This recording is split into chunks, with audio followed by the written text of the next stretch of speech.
What's up, everybody, and welcome to my AEW Dynamite review, the fallout from Double or Nothing from last Saturday. I believe they are live tonight from Jacksonville once again, so the show is live, fallout from the pay-per-view. And what do we kick off with the show tonight? We kicked it off, before the intro, the Inner Circle all standing around by some trucks and boxes. Pretty much said they had these Stampede Championship t-shirts of when they were supposed to win the, Stampede, Stadium Stampede, but since they did not win and they have these t-shirts they don't know what to do with, it's a good thing we only got a few boxes. But Santana pretty much and Ortiz talked about, listen man, about that, we talked to our boy, I forgot what his name was, but they got a lot of t-shirts and everything and whatnot. So they opened it back in the truck. It was like a truckload of t-shirts, which Ortiz said, like, damn, that's a lot of t-shirts. Jericho looked pissed off. So they ordered all these t-shirts, if they were supposed to win as a championship thing. But since they did not win, no championship titles, they got to find a way to get all rid of these shirts now. But, we do kick off the show tonight with a tag team match. But before that, they had all the Elite and Matt Hardy standing in the back.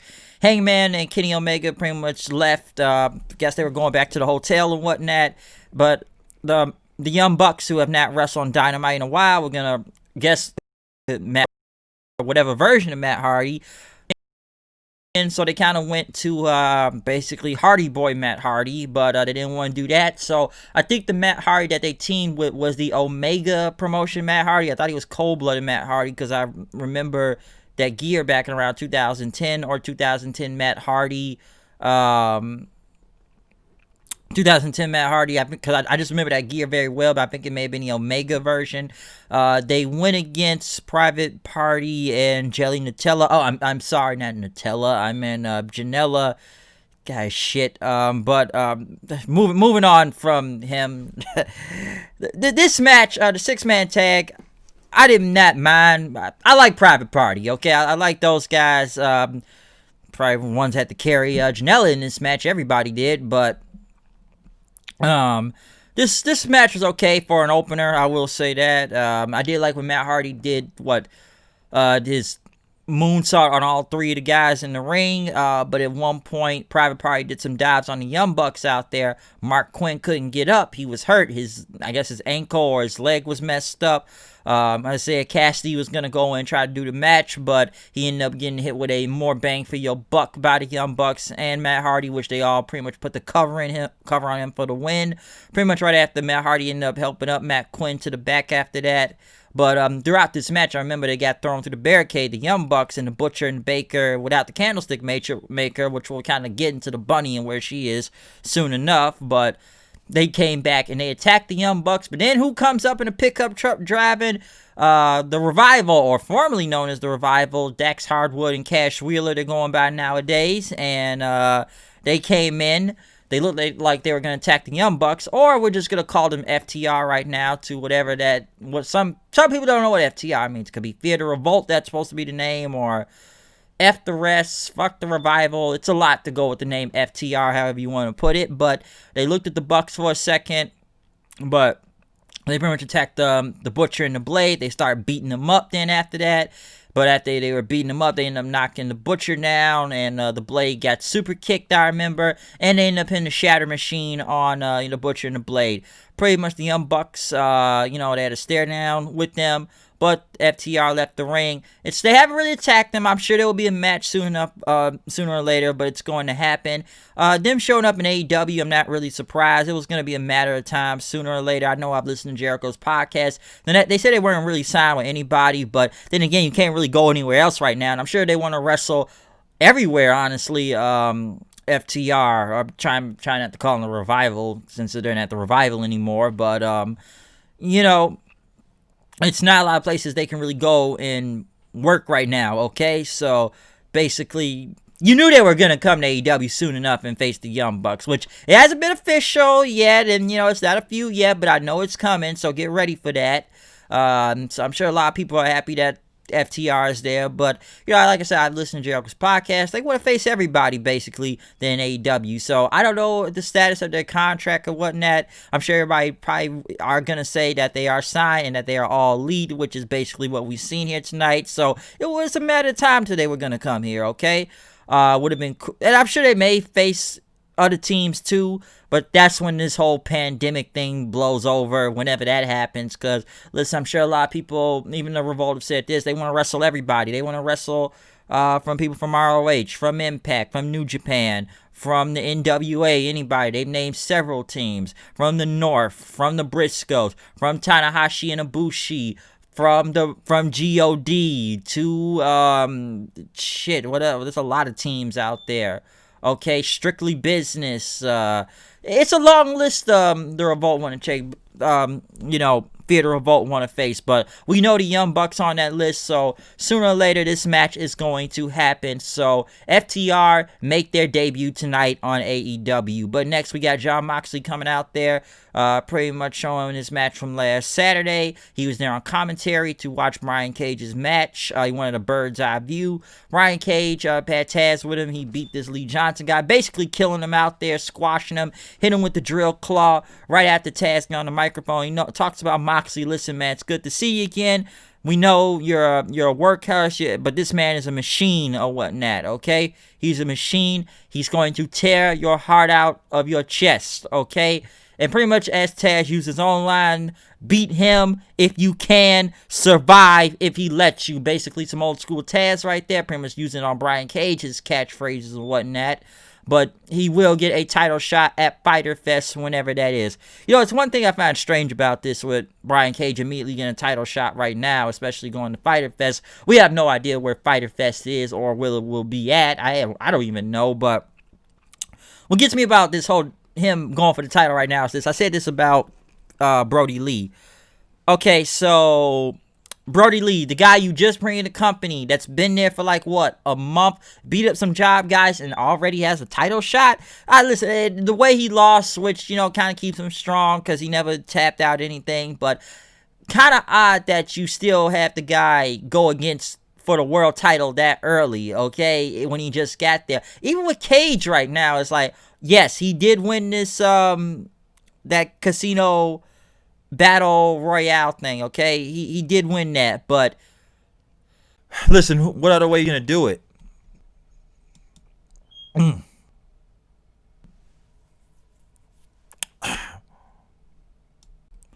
Literally, what other way could you have done this, to be honest? Because, okay, basically, yeah, it's basically Jon Moxley versus another monster heel, basically. He's already beaten one monster heel. Can he beat another monster heel? Like I said before, I felt like, between Brian Cage and Brody Lee, I would have racked up some wins for them first before going after the World Championship right off the bat. But obviously, it's something different. I don't know what's really different. I don't know if I want to use the word different all the way. It's different, but it doesn't make sense to me at the same time. Because, okay, he just beat one monster here. Heel. So now he's going against another one that literally just got here, and he's already getting a title shot at the next pay-per-view, which I'm sure we all know who's going to win that, okay? It's like with Brody Lee. I never believed Brody Lee was ever going to win the championship because it never made that much sense. This guy just got here, and he didn't beat up nothing but some fucking job guys, and already gets a title shot? Doesn't make a lot of sense. It really doesn't, okay? So I don't know, man. Something's still kind of strange about that. That kind of sticks with me. But, Cage did, like I said, Cage won that ladder match and everything. But it's like we're already putting Jon Moxley against two monsters right now. And I know somebody's going to say, oh, we got to do this because there's no crowd. But these are two motherfuckers that just debuted not that long ago. We got one debut from Saturday. So I don't know when Fyter Fest is, but I would not be surprised if Jon Moxley just ends up retaining during that time, too. Okay? So it's still something strange about that. Next, though, we got Tony Schiavone out there, who's going to be hosting the Rules of Being a Role Model with Britt Baker, who was in a wheelchair, I believe, from, I don't know if it's a broken tibia, she said, but, she was in a wheelchair. Rebel brought her out, the makeup artist. I'm sure y'all know who Rebel is before, if you've seen Impact. Rebel was out there pretty much flipping the pages to the poster board, talking about being the rules and whatnot. because you don't hurt the role model and everything, and talked about a conspiracy from Chris Stallinger to Hikaru Shida appearing kendo sticks, and Nyla Rose hurting her also. So all these people conspiring against her. That's why she has suffered this injury. But next thing you know, she told Reba to bring the board. There was a board with all the women, like a web of lies she put out there, okay? Because since it's all connected basically to this conspiracy theory. After looking at all the photos of everyone is involved, it all connects to Aubrey Edwards, the referee. That every time Aubrey is there, she always ends up getting hurt, okay? That she's the brains of the operation. And that she will make her return at All Out in September, wherever All Out is going to be, which obviously I figured as planned it would have happened in Chicago again, but I don't think that's happening in Chicago again. I think I may have already explained that on Saturday, so I ain't going to no All Out this year, because I don't even think it's going to be an All Out in Chi-Town this year, okay? But she said she returned All Out and went away in her wheelchair. Listen, I don't know where this is going.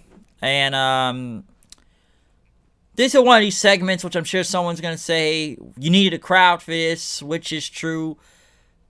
I don't know now. What is it going to be? Britt Baker versus the referee now? Is this where we're going into conspiracy theory or something? Hell, she's going to be gone for a minute anyways until she gets better. So, I don't know, man. Baker, like I said, on the mic, it's not bad, but in the ring, oof, that is really bad.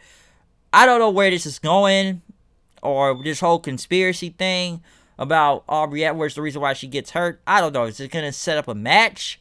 I have zero clue. The promo was okay, but trying to see where this is going. The Inner Circle was being interviewed in the back as Jericho was talking about the pep rally for the night until Orange Cassidy just happened to walk by. Jericho and them saw him, pissed off then. They're going to take care of this later. Hikaru Shida, the new women's champion, went against Christy James. Of course, they got to be promoting the HBO Max out there throughout the entire night. I'm surprised this wasn't really much of a squash match. Kind of competitive, if you ask me. Wasn't bad or anything, but you think it would be there just to showcase Hikaru Shida since she is the new champion. This Christy Jane, not bad, I will say that, just from giving a little time I kind of saw, but I thought this would have been a squash match and a little bit of a back and forth right here. I just thought this would be quick just to showcase the new women's champion and whatnot. But the match was okay. I just kind of felt like when surprised it was a little bit competitive out there, though. Next, though, I know they showed Hangman and Kenny hanging in somewhere, I guess the hotel, just drinking beer and milk. Next, Cody Rhodes came out with his Raw Tag Team title belt. Oh, yeah, he still got that TNT belt. Listen, man, and I already know from Saturday, yeah, I get it. It's not the real championship belt. I understand that. But then again, you could have waited until the real belt was finished. I get it's because of the virus, but at the same time, you had over a month to make this belt, okay? When this whole tournament began. And then again, the only reason why I believe they even brought out that TNT championship on Saturday, because A, it was pay-per-view, and B, you paid Mike Tyson, I bet, a lot of money to be here on that pay-per-view, so you had to put some type of a belt out there. But you could have just had it one on Saturday and then presented tonight some of a better belt, because that belt looked like shit. Okay? Not a good belt at all. That belt did not look good. Did not look good at all. So, the TNT Shop Class WWE 2K, I create a belt off of wherever you got this Walmart, Toys R Us, or Target belt, looking ass belt, out of here, okay? That's what it looks like. But we still got to work with this very bad looking title belt, and I guess until you get a real one, but it still looks like a Raw Tag Team title belt. But get into Cody's promo, though. He had Arn Anderson with him. Of course, they showed Brandy QT Marshall. For some reason, they have Allie, which, by the way, Allie is normal again, so she's not the bunny anymore. Maybe they finally thought this whole Butcher Baker Candlestick Maker was not getting over, but they have Allie talking QT for some reason, as Brandy pretty much tells QT to pay attention with Dustin. I don't know, what, is she trying to fuck him now or something, Allie? What, QT or whatnot? Where is this going? Like, I'm trying to understand this. When did Allie turn normal again? I didn't even know that. Some people say it was on Dark, but I don't watch Dark, so apparently she's normal again, Allie. I guess she's not associated with the Butcher and all of them, so I don't really know what's going on with that, but Allie is apparently normal again. No, she's normal Allie. But Cody, though, talked about, you want to know why Tom Brady's his favorite quarterback? And, he says he's not from Boston. He's well liked there, but he knows he can never be welcome back to Connecticut. I can see the shot where that's being towards at. But Cody said that, Brady wasn't the first pick. And he wasn't the second, third, or whatnot. When Tony Khan started, putting his company together, that he wasn't really the first pick as, wrestler to be picked around here. And he said that doesn't bother him. And he said that he is the champion of the greatest network in America, TNT. And he said his story isn't of nepotism or favoritism that Cody talked about. Yes, he got in the business, so at 21, he was called up way too soon. He didn't really know how to run the ropes. You could ask Billy Gunn that, he said. And, he took his bumps and everything, his bruises, and he learned, and, he watched everybody pretty much saw him grow up and whatnot. And in front of everybody's eyes, he said that Dustin got all the, Dusty genes. It's not like no Simba he's trying to compare to the Lion King, I see. But, he talked about how his mom taught him about hard work, grit, and that if you stand next to him on the track, he'll outwork you, he'll outrun you, he'll outlast you. And that, if you are critical from bell-to-bell standpoint, he has to judge based on what is next. Cody pretty much went on that he want to put out an open challenge for the TNT Championship, pretty much on a weekly basis now. That, this is a pandemic era wrestling, and, he wants to give fans just 2 hours of their time every Wednesday night to watch this show. And anybody that bought the pay-per-view, that it blew away projections. I don't know how many people bought that pay-per-view for $50 in these times, but hey, good luck to God bless you if you did buy that pay-per-view for $50, because in these times, that shit ain't happening. It's called a stream, it's called a link, and it's called having a hookup. So there you go. But like I said before, Cody pretty much said, this is where the fun begins. So this TNT title will be an open challenge as of right now with Cody. I guess probably every week. So we'll see what comes from that. But it should be good, especially with an open challenge, though. Next, though, SCU, Kazarian, and Scorpio Sky went against Jimmy Havoc and Kip Sabian for a shot at the tag team titles, which... correct me if I'm wrong, but didn't the Best Friends just win a title shot last Saturday against Private Party? So why are we having another tag team title shot here? I don't understand that. That makes no sense to me. And listen, man, the match was okay. I like SCU. I say Kip Sabian has some type of potential, and Jimmy Havoc looks like shit, basically. I'm very surprised who won this match. I'm surprised. And what gets me about SCU is this. Where did they build up Scorpio Sky to be like some type of single star with like 2 video packages a week? Like 2 video packages they show for the past 2 weeks in a row. So, what happened to that? He took the pinfall too. Alright, I'm surprised at that. He actually took the pinfall out of all this. So, were they trying to make him into some type of a single star? Or they were doing something with Scorpio Sky telling his life story and whatnot. I don't know what happened to that, but I'm surprised he's taking the L to Jimmy Havoc of all people in this match. I was a little kind of surprised by that, but hey, they won Havoc and Sabian going for the titles, I guess. So I don't know. I don't know. Even though some Best Friends won a title shot the other night, I don't understand where they're going with that. Next, MJF was cutting a promo with Wardlow, pretty much talking about he's the breakout star of this promotion, and he didn't have to come from anywhere else to get the handle. It's a good knock and actual truth to that. AC's been unbeaten for about a year. It's perplexing that he hasn't had a title match yet in AEW. And he wondered that someone in the office doesn't like him. And there's a certain someone that's holding the Battle Royale tonight. And, he wants the first challenger to see what it'd be for that TNT title.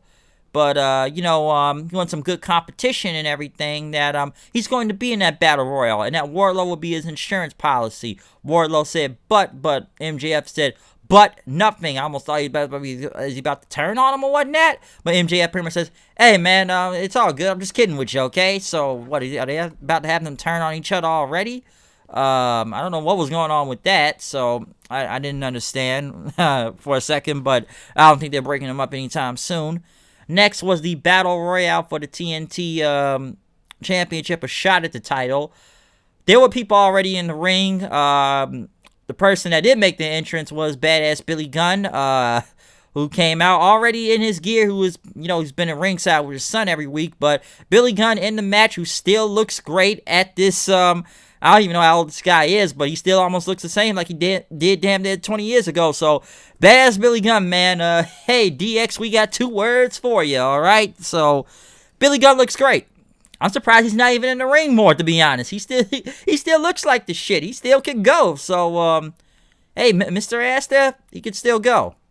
But when the match was about to begin, I guess Orange Cassidy was in this, and Santana Ortiz beat him up and headed to the back, and I'm looking who's in this match, and already half these niggas I don't like in this match, okay? Half of these motherfuckers I just do not like, and I'm wondering why they're in this match, because let's see who you got here, because there's a lot of motherfuckers I don't like in this. Let's see, we got, Stunt Grove, Stunt there, Sonny Kiss, the Librarian, Cutler, I don't know that well, so I'm not gonna really go against him. Luther, that's another motherfucker. Dude, it's like half of these jobs. You got these undercard, dark job guys in this match, and where do I begin? Okay, I know Luther was gone first since Luchasaurus eliminated him. I didn't even know Luther was still in the company, to be honest. I know Wardlow threw out Sonny Kiss. Thank God. MJF beat him up after that. Who did go after next? I tried out the Jungle Express. Cabana was gone. Billy Gunn eliminated him. But, the Dark Order tried to get him to join in. I know the Librarian and Cutler were eliminated. They eliminated themselves, brawling with each other. I was very surprised Stunt eliminated. I'm surprised Marco Stunt was even in this match this damn long, and half these guys was selling to him. And I'm glad Billy Gunn didn't sell to him, but, Daniels got eliminated by Marco Stunt. I almost felt bad for Christopher Daniels out there. I really did. I'm like, damn, they really did that to Christopher Daniels? I'm like, I just kind of rolled my eyes a little by watching that. I'm like, really? Like, Daniels? I almost felt bad for him. I kind of did for a second.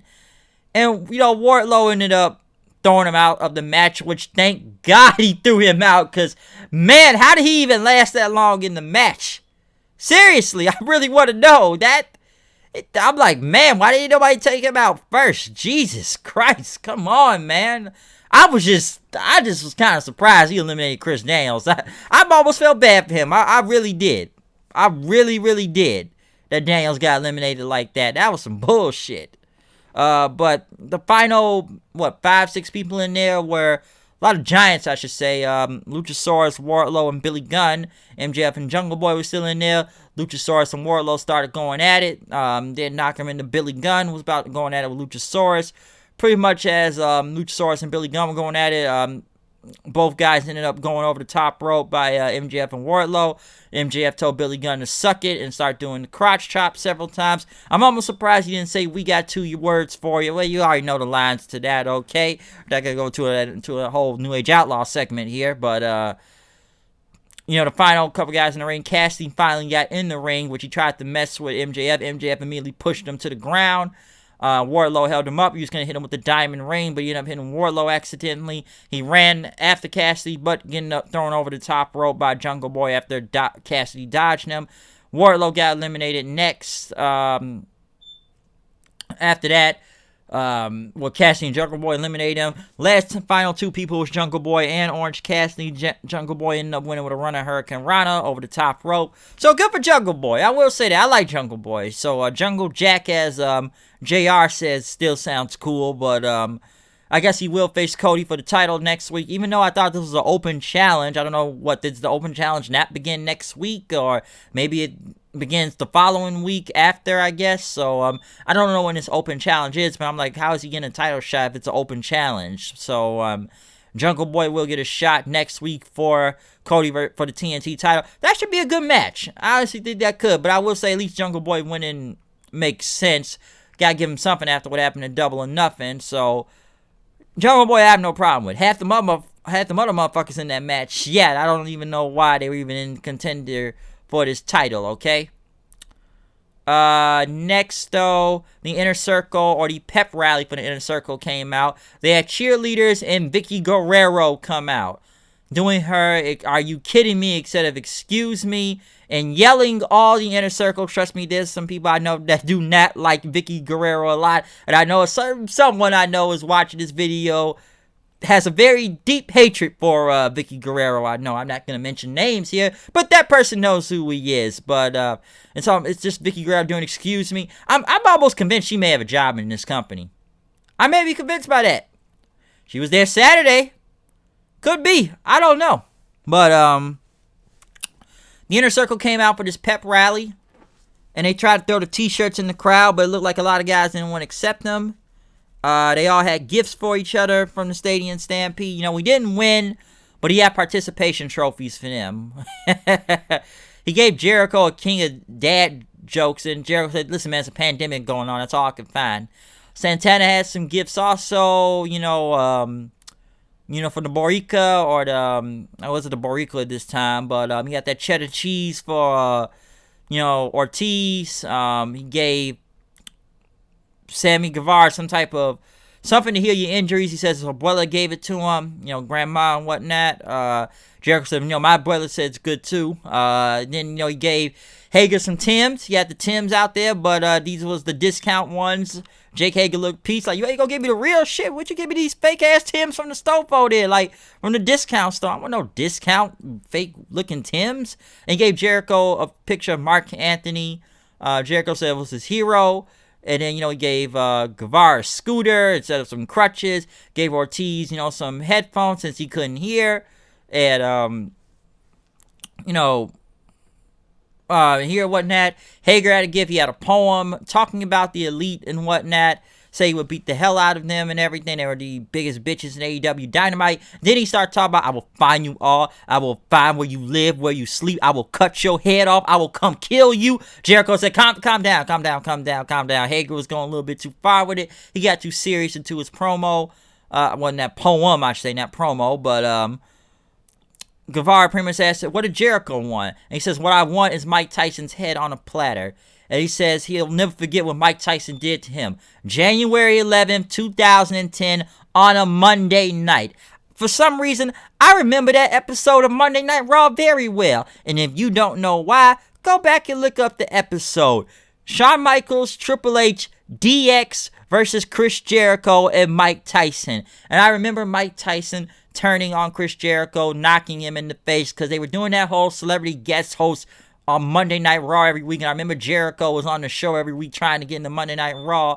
And I guess they were going to get payback on DX since, Mike Tyson did knock out Shawn Michaels. That was like 8 years prior to that time, during that time span. But I remember that date and episode very, very well. So I definitely know what Chris Jericho was talking about. Talk about continuity there. So he starts talking about Tyson, everything, that he was a traitor. And he wants to get his hands on his fat head. And, he wanted Mike Tyson out there. And, Guevara said, I can't get that, but I got something for you. It's supposed to be some cheese platter and a little bit of the bubbly. It was empty. He says, "What is this?" Next thing you know, Mike Tyson came out. I guess he had his whole squad with him, or his posse and whatnot. I don't know, this one dude had some, like he was getting ready for a fight. Some guy with eye makeup or whatnot. And someone else had at least the some bubbly, and then they all got in the ring. They got in the face with the Inner Circle. Jericho said, I've been dreaming of this moment for 10 years. Tyson pretty much told him that you were wrong and you stole the title, the championship, and you got what you deserved. The way he did to him.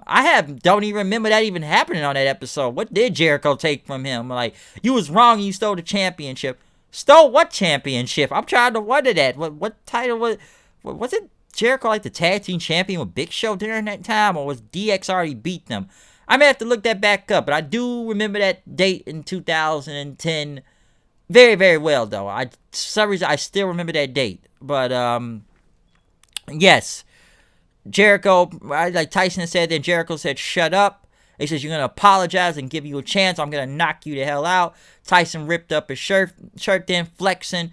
Jericho says, listen, you look great. I want you to apologize, though. Tyson shoved him. Jericho pushed him back. And the next thing you know, the posse in the Inner Circle almost start trying to attack each other. And then all the wrestlers come to the back and, hold them back and, trying to stop him. And Cody's out there. Everybody from the crowd, the wrestlers and staff and referees are just holding the Inner Circle, Tyson and Jericho and all of them back. As, just trying to break him up. And Jericho is being held back and saying, Tyson. So basically, let me get this straight. Number one, it's not 1998. Let's get this straight. This ain't 20 years ago. Mike Tyson was a way bigger star at the time. This is not Stone Cold Steve Austin and Mike Tyson in the same ring. And I know JR's out there too, but it's not like he's going out like Tyson and Austin, Jericho and Tyson. I can't do a good JR impression, but I'm trying to do a Southern voice. Jericho and Tyson. And something like. So that's what I think people were expecting. This segment was kind of all over the place. There was a couple funny parts at some time. When they were giving out gifts, but Mike Tyson probably was just doing his own or whatever he was doing out there, probably on his own accord, and just listen. Is this gonna be a match with Jericho and Tyson in the future? Cause I'm almost surprised Mike Tyson was even on this show back in tonight. I thought Lance Archer or Jake Roberts would have probably been going back after him. I didn't think Chris Jericho was, but there is a story to that, and there is continuity. We can't talk about Monday Night Raw, but we do remember the date, and it was on a Monday night, and I do remember that show very, very, very well. But this whole brawl that they did was just, I don't know, man. This whole segment went all over the place, okay? It was. It really was, so I don't know if it's going to be a match of them next, but that whole moment they did right there, I think they wanted this to look like 1998 on Monday Night Raw in the WWF with Stone Cold and Mike Tyson. And this was not Stone Cold. It was Mike Tyson, but this was not Stone Cold and Mike Tyson, okay? And they did what they could, but is it really going to be a match next for this? I don't know, because I'm almost surprised JR wasn't screaming to the top of his lungs like he did many, many years ago and say, to Jericho Tyson, Tyson Austin. He said that it was a great segment at the time. That's when Mike Tyson was the biggest star and the baddest man on the fucking planet. Don't get me wrong, Tyson still looked like he could still knock niggas out if he wanted to, if we've seen that video, but he's not that big of a star as he was many, many years ago. And, the whole thing with his squad and going against the Inner Circle. It's like, is it a match? Is it a boxing match? Where's this going? I want to know where a lot of this is going, okay? So, I'm not really sure what's being taken from this. I was surprised this was the last part of the show. So, I don't know what is going to happen with this. But I will say we got a lot tonight. We got FTR debuting on here. Cage is going after Mox for the title. My bad. Of course, we got this TNT Open Challenge thing going. We got the Jericho and Tyson thing. Even Vicky Guerrero showing up on the show too. So we got a lot of people showing up on the show, making their debuts tonight, or I should just say making their debuts tonight in general. They made it at Double or Nothing last Saturday. So couple debuts here and there, so we got a couple things. The Battle Royale was whatever. Once you get rid of a lot of the undercard job guys, at least you got something better with MJF and others and Billy Gunn and whatnot. But, the Battle Royale was whatever in my eyes. They just had to trim a lot of the fat first.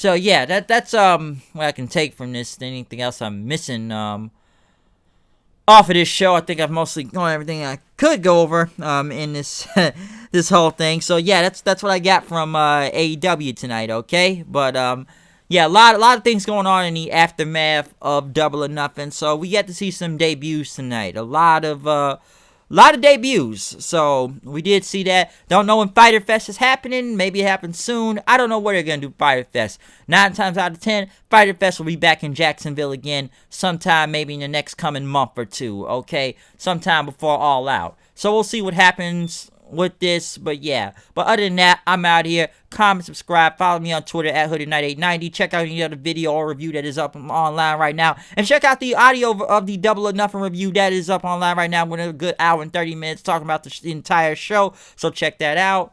So yeah, I'm out of here. We'll see you guys later. Peace out. We got 2 words. Now we're not going to do that right now. 2 words for you, okay? So I'm out of here. Peace.